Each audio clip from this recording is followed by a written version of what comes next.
This is the Lone Crater YouTube. We hope this video helps. You start by verifying essentials.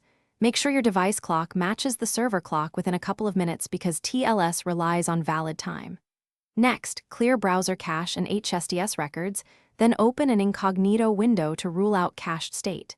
If you use a VPN, proxy, or antivirus with HTTPS scanning, disable it briefly. This isolates client-side interception. Once done, attempt the connection again. If the error persists, move to certificate and server checks in the next step. You now examine the server side. Fetch the site certificate using OpenSL S Client or an online debugger to view the chain and confirm no expired or mismatched names. Make sure intermediate certificates are installed. Missing intermediates cause browsers to throw protocol errors. Then, confirm the web server offers TLS1, 2 or 1, 3, and has secure cipher suites enabled. Also check SNI and virtual host bindings so the server presents the correct certificate for the requested host name. After adjustments, reload and retest.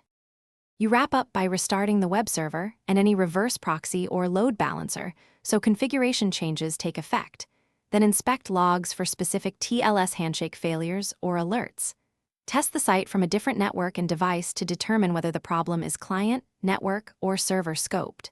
If nothing works, regenerate certificates cleanly.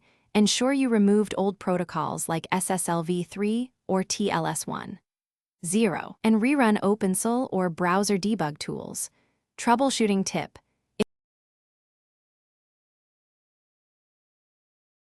Thanks for watching. Consider subscribing if we helped you.